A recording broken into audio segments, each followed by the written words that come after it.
The atmosphere in this kitchen of Harborview Bistro that morning was both noisy and carried a certain familiar rhythm, like the steady waves breaking against the seawall beyond the harbor. The metallic sound of knives striking wooden cutting boards, the hiss of cast iron pans tilting as hot oil slid to the sides, the barked orders from the grill station to the salad counter all blended into the signature soundscape of a restaurant that had opened early and was gearing up for the lunch rush. In the far corner, where the warm yellow glow of a heat lamp lit only a narrow strip of stainless steel countertop, Margaret Collins, her silver hair neatly pinned at the back of her head, quietly opened an old, time-worn lunchbox. She unwrapped the faded cotton towel around it with deliberate care, as if afraid of breaking the small pocket of calm she tried to keep for herself. Inside was freshly steamed white rice, a few slices of deep golden pickled vegetables, and a hard-boiled egg still in its shell, tiny droplets of condensation clinging to its surface. The meal was simple, but the warmth it carried was enough to chase away the lingering chill of the early morning mist on hands worn rough from dish soap and cleaning chemicals. Across from her, Ethan Ward, a gaunt 23-year-old with sunken eyes from lack of sleep, leaned against the dishwashing station. His hands trembled slightly, not from the cold but from the hunger that had gnawed at him since the night before. When Margaret softly asked, her voice low so it wouldn't get lost in the kitchen noise, "You haven't had breakfast again, have you?" Ethan only gave a small shake of the head, his forced smile failing to hide his fatigue. Without another word of advice or scolding, she gently pushed the lunchbox toward him, her hand briefly brushing his calloused fingers. "Eat, it's still warm. Still, take your time." Her gaze was firm yet kind, like a mother reminding a child to slow their breathing after a long run. Ethan lifted the lid, and a gentle wisp of steam rose, carrying the humble scent of fresh rice and boiled egg, the faint tang of pickled vegetables mingling with the warm air of the kitchen. For that brief moment, all the hurried sounds of the kitchen seemed to fade, leaving a small island of peace between two people who were usually swallowed by the noise of their work. But the fragile moment shattered quickly. From the hallway leading to the storage room came the sound of hard-soled shoes striking the tile, heavy and fast. A hoarse but booming voice cut through even the exhaust fan's hum. "What the hell is going on here?" Derek Shaw, the shift manager, appeared with his face flushed in anger, eyes sweeping the room until they landed on the lunchbox in Ethan's hands. Without waiting for an explanation, he strode over, his large, rough hand snatching the box and flinging it to the floor. Rice and eggs scattered, the egg rolling away until it disappeared beneath the prep table. "No outside food, especially this," Derek said, his tone as cold as a blade. "You think this is some kind of relief station? This is a restaurant, not a street charity." His words dropped into the air like a weight. Even in the heat of a busy kitchen, with dozens of hands in motion, everything seemed to pause for a few seconds. Ethan lowered his head, his shoulders stiff, while Margaret stood tall but silent, her eyes fixed only on the grains of rice now clinging to her shoes. Derek scanned the room, a smirk tugging at his mouth as if daring anyone to challenge him. "Anyone else want to bring home food in here? Go ahead. See how fast I can sign your termination papers." At table 4 near the kitchen door, through the narrow glass pane of the swinging door, Linda Monroe, a regular customer with neatly cropped silver hair, was sipping her tea when she heard the shouting. She leaned slightly, just enough to see what was happening inside. Her expression shifted, and after a brief hesitation, she pulled out her phone and hit record. On the screen, the scattered rice, the bent figure of the silver-haired woman, and the broad-shouldered man standing in front of her came into view. Around them, everyone acted as though nothing unusual had happened. None of the staff spoke up. No one moved to help Margaret gather her spilled food. Only the sound of Derek's shoes echoed as he walked away, leaving behind the faint mix of sweat and coffee in the thick air. Margaret knelt, picking up each grain of rice from the cold floor with slow, steady movements. Ethan moved to help, but she gave a small shake of her head, as if to say she was fine, or at least needed to appear so. In the far corner, Linda's phone kept recording, the frame steady, the glare of fluorescent light reflecting off the tile floor like a thin sheet of glass. In that moment, no one in the kitchen knew that this plain, unedited video would leave the walls of Harborview Bistro, cross rows of wooden tables, and reach thousands of strangers' eyes in less than a day, the beginning of a story no one in that kitchen could have imagined that morning. The next afternoon, as the damp sea breeze slipped in through the gap of the back kitchen door, Margaret Collins walked into Harborview Bistro as she did every day, a cloth tote slung loosely over her shoulder, inside it 2 lunchboxes wrapped neatly in cotton towels. One for her, one for someone else, a habit as ingrained as washing her hands before tying on her apron. She arrived earlier than her shift, with enough time to clean the dish station and arrange the utensils before the restaurant opened. Mornings were usually calmer, filled only with the sound of scrubbing pots and the soft hiss of the espresso machine at the bar. Ethan, still wearing the grateful look from the day before, gave her a small nod as he walked in. He seemed as though he wanted to say something, but only exhaled, as if the words of thanks were still caught in his throat. She replied with a faint, knowing smile, needing nothing more. In another corner, Isla Kim, a young woman who had only been working there for a few months, was slicing vegetables. As she passed by, she hesitated, then lowered her voice to nearly a whisper. "Thank you for yesterday. That lunchbox, it really saved me." Margaret shook her head, her gentle smile deepening the fine lines at the corners of her eyes. "It's just a meal, dear. But if it helped you, then I'm glad." Isla looked like she wanted to say more, but the sound of a door swinging open sharply from the direction of the office cut her off. Derek strode in, his footsteps intentionally loud, hands shoved into his pockets. His eyes swept across the kitchen, lingering on Margaret a moment longer, as if measuring her reaction. There was no good morning, only a sarcastic tone pitched just loud enough for everyone to hear. "Working hard for the Employee of the Month award? Think washing that sink twice will get you a raise?" 1 or 2 awkward chuckles flickered and died instantly, as if the speakers realized they'd crossed an invisible line. Margaret kept her head down, wringing out the towel in slow, steady motions, though her hand trembled slightly, just enough for her alone to notice. The morning shift dragged on, taut as a pulled wire. No one spoke much, and whenever Derek came near, conversations broke off mid-sentence. Near the end of service, Margaret quietly took a small lunchbox from her bag and set it on the table in the break room. Steam still rose from it, carrying the scent of freshly cooked rice. There was no note, only the gesture as always. But today, before anyone could touch it, Derek appeared. He looked at the lunchbox, smirked, and pulled his phone from his pocket. The click of the camera shutter was small, but enough to make heads turn. No one spoke.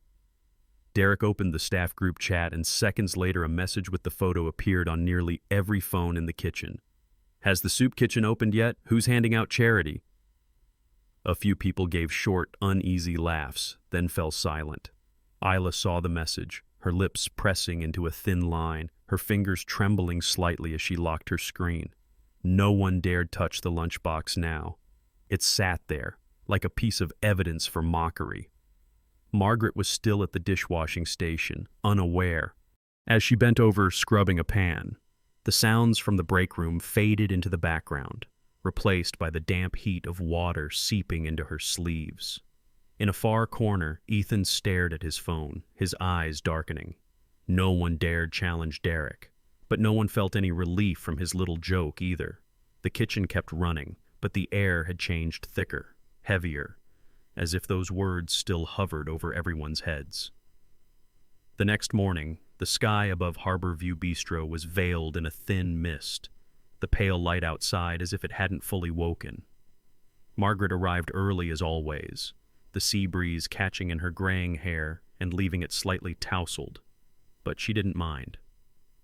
Her routine remained the same: step into the kitchen, hang her apron, wash her hands, and prepare the small tasks before the morning shift officially began. But today, when her eyes drifted to the shift schedule posted on the wall near the office door, her name was gone. Not crossed out, not marked in red, simply replaced by a cold, empty space between the blocks of working hours. She read it twice as if her eyes might be mistaken. Tuesday blank, Wednesday blank. Thursday, another name slotted into the position she had always worked. A server passing by, bending to grab a container of spices, glanced quickly at her before looking away. She waited a few minutes, hoping someone would explain, but no one spoke. Isla came in, met her gaze, pressed her lips into a thin line, and went on arranging vegetables on a tray. Ethan was checking a delivery invoice, looking busier than usual. Finally, Margaret stepped to the counter and asked, in a voice so steady she surprised even herself, "Can someone tell me why my name isn't on the schedule?" The shift supervisor, a young woman recently promoted, looked up and shrugged. "You'll have to ask Derek." But Derek wasn't there. She waited 10 minutes, then 20. When the minute hand slipped past the half-hour mark, there was still no word that he was coming. She removed her apron, folded it neatly into even lines, placed it on the counter, and left the kitchen with slow but unwavering steps. No one called her back. No explanation, no notice. Only a thick silence, where each person avoided her gaze as if she were a mirror reflecting something they didn't want to see. That afternoon, the restaurant was busier than usual. The sound of conversation and the clinking of cutlery layered into a constant hum. Margaret returned, not in uniform, just wearing a light jacket. In her hands was a small lunchbox wrapped in a cloth towel, warmth still seeping through the layers. She walked straight through the dining room, heading for the kitchen door. But before she could step inside, Derek emerged from the end of the hallway, his eyes fixed on her like a locked target. He stepped into her path, angling his shoulder just enough to form a human wall between her and the door. "What's this?" His voice carried, just loud enough for a few nearby tables to hear. Before she could answer, his hand seized the lunchbox and twisted sharply until the lid popped open. White rice spilled onto the floor, a hard-boiled egg rolling in a slow circle before splitting in half, the dry yolk crumbling apart. He looked down at the mess, then back up at her, lowering his voice but sharpening it all the same. "Filthy like this. Who would eat it? Think about what you're doing." A few diners nearby glanced over, their expressions caught somewhere between surprise and discomfort. One reached down discreetly, sliding a phone beneath their napkin, the screen quietly recording every movement. Margaret knelt, gathering each broken piece, each scattered grain of rice. Her back was stiff from age and years of labor, her knees giving a faint crack each time she shifted. No one from the serving staff stepped forward to help, only a few murmurs rippling through the air before fading. Derek stood there for a few seconds more, shook his head as if delivering a verdict, and walked away, leaving her in a circle of silence and averted eyes. At the far end of the service counter, Isla watched, her hands clenched so tightly the knuckles whitened. Her lips moved, caught between holding her tongue and stepping forward. Isla stood frozen for a few seconds after Derek turned his back and walked away. The clink of cutlery from the dining area still rang out, but to her it felt muted, as if coming from behind a thick pane of glass. Margaret was still bent over, picking up each grain of rice slowly and deliberately, as if every grain were an answer to the contempt that had just been thrown at her. Isla drew in a deep breath, then stepped forward, her voice low but steady. "That wasn't right at all." Derek stopped and turned, his eyes sweeping over Isla, cold and probing. "What did you just say?" Isla swallowed, but her gaze did not waver. "She didn't deserve to be treated that way. You humiliated her in front of customers, in that—" Her words were cut off when Derek moved closer, his steps slow but heavy. He leaned down, close enough that only Isla could hear. "Looking to join her little club?" The distance between them closed until Isla could smell the mix of coffee and hand soap. Derek's voice dropped to a sharp-edged warning. "There are plenty of people out there ready to take your spot. You want to keep your hours? Learn to keep quiet." He leaned in a little further, delivering his last words like a thin, precise blade. "One more word, and you'll disappear from that schedule by tomorrow morning." Isla said nothing. She stood tall, but her hands remained clenched, nails digging into her palms. Derek walked away as if the exchange had never happened. In the kitchen, a few coworkers pretended to be busy, eyes fixed on their cutting boards or pans, avoiding hers. That afternoon, at the reception counter, the small printer let out a short whir. A sheet slid out a printed copy of an email from a customer. Subject: concern about treatment of staff. The body was only a few sentences. I witnessed a female employee being publicly humiliated. Her food was thrown to the floor. No respect was shown to her. I hope the restaurant will look into this. The paper landed in Derek's hands first. He skimmed it, the corner of his mouth curling into a thin smile. Humiliated, he repeated, his tone laced with mockery. People these days are so soft. A few staff members glanced over but said nothing. He set the paper down, letting the breeze from the desk fan make it flutter lightly, then tossed off a final remark as if closing a joke. I'll handle it. Customers can talk, but in the end, the company only cares about results, not feelings. In the shadowed corner near the sink, Margaret heard every word. She didn't speak, only kept scrubbing the large tray, the steam from the hot water clouding part of her face. She knew that her silence now was both a habit and a choice, but it was also something Derek had long grown used to exploiting. Night had begun to settle, the neon lights in the kitchen casting everything in a dull yellow hue. Only a few people remained, prepping for the next morning's shift. Margaret stood by the sink, carefully unwrapping a cloth. Inside was a small lunchbox, the heat still lingering thanks to the insulating fabric. She set it down on the table across from a young man in the dishwashing area, his face so weary his eyelids were nearly closed. Eat before it gets cold, she said, her voice gentle but firm. The young man gave a slight nod, not arguing, his hand touching the lunchbox as if receiving one of the rare moments of warmth in his day. The kitchen door swung open without warning. Derek stood there, arms crossed, his gaze locked on the scene before him. Again? His voice carried more like a command than a question.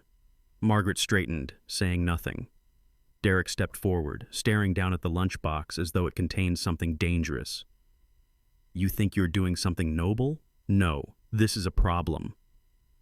The young man froze, too afraid to pick up his chopsticks. The air thickened, and then Derek spoke with sharp finality, each word like the strike of a hammer. You're done here. The words hung just long enough for even those in the farthest corner to hear them clearly. But Derek didn't stop there. He strode right up, grabbed the name badge that read Margaret Sanitation, and yanked it off. The plastic cracked at one corner, the clasp snapping free and hitting the floor with a small clink that landed like the end of a sentence. Leave now, before I call security, he said, his voice steady and cold. Margaret stood still for a few seconds, the dish towel in her hand dripping water onto the floor, forming small, deliberate drops. She glanced around, but no one dared meet her eyes. Slowly, she removed her apron, folded it neatly, and walked toward the door. At the threshold, her steps paused for a moment, not to look back at Derek, but to draw a deep breath and hold her spine straight. A single tear slid down her cheek, left unwiped, following her out of the kitchen. Behind her, the sounds of the restaurant seemed to fade, leaving a hollow silence heavier than any order or shout could ever be. That night, the pale blue glow of a phone screen was the only thing breaking the darkness of the small room. A video less than a minute long had been uploaded from an anonymous account, its image quality grainy, but the audio unmistakable. Derek's curt voice, the sharp bite in his words, the sound of the name badge being yanked from a shirt, and the thick silence that followed.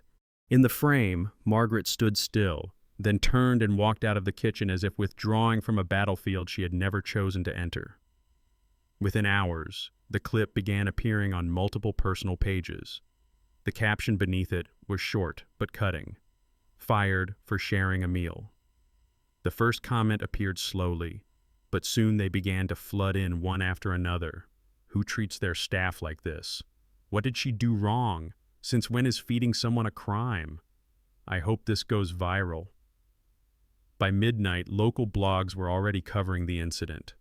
A simple yet powerful hashtag emerged. Had let her share. The view count rose with every screen refresh like a tide rolling in, unstoppable. The comments piled into the hundreds, then thousands, most filled with outrage, some with deep sympathy. The next morning, the phone at Harborview Bistro's front desk rang without pause. "Sorry, we're canceling our Friday night reservation. We can't host a birthday at a place that treats employees this way." Emails poured into the shared inbox, each message short but cutting. "We won't return until there's a public apology and her dignity is restored." On review sites, the restaurant's rating dropped as if someone were erasing the number in real time. From 4.8 to 4.1, then to 3.6 in less than a single morning. Each new review carried the video along with it, undeniable evidence in plain sight. In the small back office, Derek sat in front of his computer screen, repeatedly clicking to refresh the review page. The score ticked down a few more decimal points, dozens of new comments appearing every minute. Among the lines of furious words, the image of Margaret kneeling to pick up spilled rice lingered, quiet yet unshakable, as if every pair of eyes online were fixed directly on him. The meeting room on the third floor that morning was so quiet that the ticking of the wall clock could be heard with perfect clarity. 10 people sat around a long walnut table, each with an open laptop in front of them, every screen frozen on the same frame. Margaret kneeling to pick up rice from the kitchen floor, her name badge gone, the fluorescent light casting a pale glow over her silver hair. No one played the audio, but they all knew exactly what they had just seen. The head of PR broke the silence first. "We've lost 3 major event clients just this morning. 2 scheduled press interviews have been canceled." The head of operations let out a sigh, eyes still fixed on the screen. "This isn't something we can smother with a short press release. The clip is spreading too fast, and every comment is on the same side." Someone else tried to soften the blow. "Maybe they only saw part of the story." But the words trailed off when they met the gaze from the far end of the table. Sitting there, Jackson, a man in a plain dress shirt without a tie, had been silent from the start. His face betrayed little, but his eyes stayed locked on the still image on the screen. As the others began recycling familiar suggestions. "Launch an internal investigation. Issue a statement. Temporary suspension." Jackson finally spoke, his voice low and clipped. "Everyone out." There was a brief hesitation, but then chairs slid back one by one. The door closed, leaving him alone in the room. Jackson remained seated, staring a moment longer at the image of the woman bent over the kitchen floor, then slowly reached for the remote beside him. His finger pressed the pause button and held it for a beat longer than necessary, as if to etch the moment into memory. The next morning, an internal notice was sent to every department, all staff to gather in the main lobby at 10 a.m. No one knew the reason, but the message spread quickly. By the time the clock's hands touched the hour, the space was filled managers, head chefs, servers, even new trainees. The initial chatter faded when a man stepped out from behind the counter. No apron, no name tag, just a familiar face many had seen blending into shifts, wiping tables, pushing a trash cart, but now standing tall, holding a microphone. "Good morning, everyone. My name is Jackson. I am the CEO of this company." The words fell into the air, drawing a ripple of murmurs that quickly died down. He paused for a few seconds, his gaze sweeping over every face, then continued. "For the past 2 weeks, I've worked among you. No office, no title, just to listen and observe." The screen behind him lit up, showing still frames, the prep kitchen, the hallway, the break room. And then, the moment Margaret knelt to pick up the rice, the white light catching her slightly trembling hands, appeared before them all. The lights in the lobby dimmed, leaving only the large screen behind Jackson glowing bright. He didn't say another word, only signaled to the technician to play the video. The sound came through with stark clarity, the thud of a lunchbox hitting the floor, Derek's voice saying, "You think this is some noble act? No, this is a problem." Then the sharp sound of a name badge being torn off, plastic cracking, followed by a silence that lasted longer than the outburst itself. No background music, no edits. Every frame played exactly as it happened, from the hidden angle in the break room to the mocking group chat message calling it a charity kitchen, to the footage of Isla being blocked and threatened. Every word, every glance was laid bare, impossible to deny. Murmurs spread through the room. Some people shook their heads, others fell silent, their eyes locked on the screen as if held there. Derek sat in the second row, his shoulders drawn in slightly, his gaze fixed on the footage. When the message, "Who's running the soup kitchen?" appeared large on the screen, a few people from the kitchen staff glanced over at him, their eyes colder than the fluorescent light above. The video ended, but Jackson didn't turn off the screen. He stepped forward, his voice low and deliberate. This is not an isolated incident. This is how a human being was treated openly, repeatedly, in the silence of those around them. He paused, letting the words sink deep into the room. Then he reached into his jacket pocket and took out a worn black and white photograph. In it, a woman wore an apron, her hands submerged in a sink full of dishes, her hair damp with sweat, but her eyes still lit with patience. "This is my mother," Jackson said, his voice softening. "She washed dishes for our first restaurant for 10 years. She also used to bring meals for young employees who couldn't afford lunch." He looked up, his gaze sweeping across the room. "When I saw Margaret, I saw my mother again. The same hands, the same heart, and the same silence." The pause that followed was so heavy that every sound seemed distant. Jackson held the photograph in his hand for a few beats longer, as if protecting that memory from being swallowed by the weight of the room. Then he set it down on the table and lifted his head to look directly at everyone. "When my mother worked here, she never asked for anything for herself. But once, someone gave her a meal, just plain rice and a boiled egg, no explanation, no name attached. She remembered it for the rest of her life, and she told me about it before she passed." He turned toward the row where Margaret once stood working, now only an empty space. "Today, I saw that meal again, and I will not allow the person who offered it to be treated this way." The air grew so still you could hear the faint rustle of paper as he pulled out a printed notice. "Effective immediately. Manager Derek is suspended indefinitely pending disciplinary review." The only sound that followed was the scrape of a chair from Derek's row. He stood slowly, his face revealing little, but no one met his eyes. Jackson continued, his voice steady and firm. "Starting today, every employee, kitchen, service, cleaning will receive a hot meal during every shift. No forms to fill out, no waiting for approval, no exceptions. This is not charity. This is respect, and this policy will bear the name Margaret." A few silent nods spread across the room, then a slow round of applause began. It wasn't loud, but it was deep, steady, and genuine. For the first time, that sound wasn't for a business achievement, but for justice, and for a person who had once been treated as invisible. From the perspective of someone who has witnessed hundreds of different workplaces, I believe the strongest force that sustains an organization does not lie in expensive marketing strategies or impressive profit figures, but in how we treat the people who quietly shoulder the work that is least seen. When a meal is shared not out of obligation but out of respect, it becomes the glue that binds an entire team, and sometimes the spark that transforms the culture of an entire company. If this story resonates with you and makes you believe more deeply in the value of kindness, hit like and subscribe to join us on the journeys ahead. And before you go, leave a comment with the words "No one hungry," as a reminder that no one deserves to work with an empty stomach and a cold heart.